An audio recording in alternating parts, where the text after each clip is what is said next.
I remember standing there with this dumb look on my face. Like, why wouldn't I listen? You know, they told me, but I didn't listen. You know, I grew up, my mother was a Black Panther. I went to Sister Claire Muhammad for middle school, right? I'm a proper radical. So, 1989, I'm serving aboard the USS Saipan. I'm 19 years old, right? And the culture is flooding at me. At that time, if you remember, like the Berlin Wall was coming down. Public Enemy came out with Fight the Power, right? We had Self-Destruction with KRS-One, there's other things. So there's these medallions we used to wear. Big, they came on like a rope, you know, it wasn't gold or jewelry.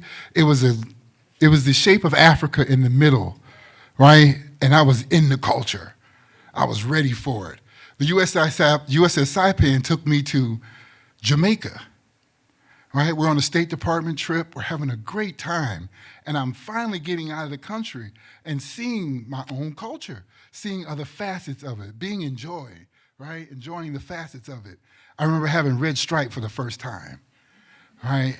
I also remember being in the market and picking up the wrong pepper and sticking it in my mouth like I was at the grocery store with my grandmother and the grapes, right?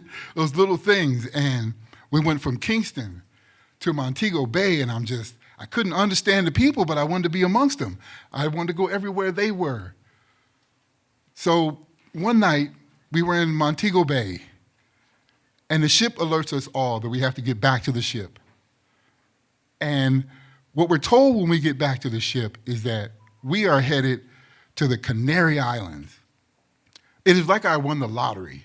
I'd gone from one pleasure place to the next, and I was like, this is the Navy I love, right? I'm 19, I'm in these places, oh my God, right? I'm having a great, great time, and I'm for the culture, because every evening it's full of hip hop, it's full of us talking about each other, about what we want to see, right? We're having Black History conferences on the ship. This is us. And on our way to the Canary Islands, the captain comes across the 1MC and he says, gentlemen, Liberia has just broke out in a civil war.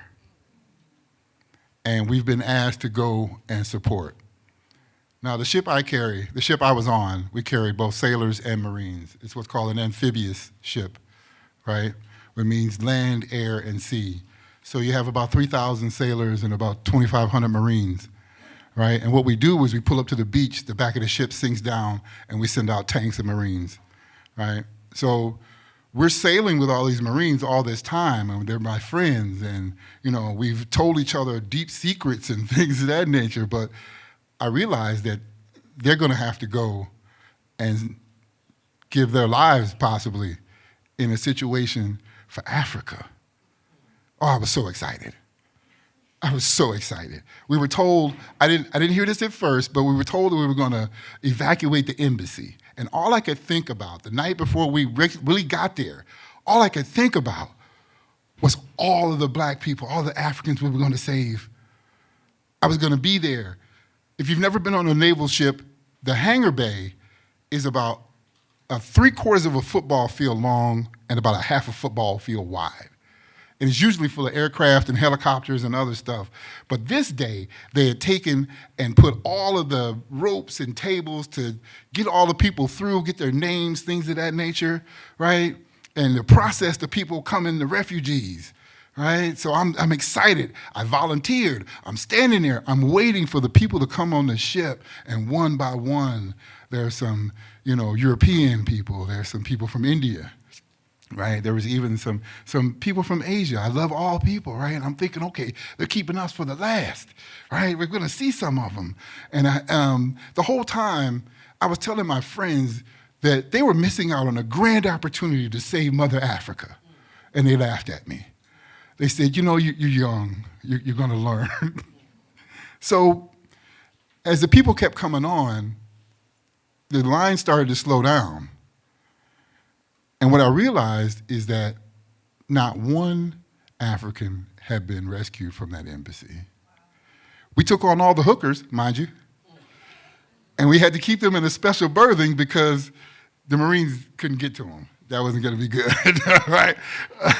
But that struck me in such a way that it sent me on this path to be about my culture for the rest of my life and try to give as much as I could to give back to the culture. All right, thank you. Yes. Thank you, Shawn.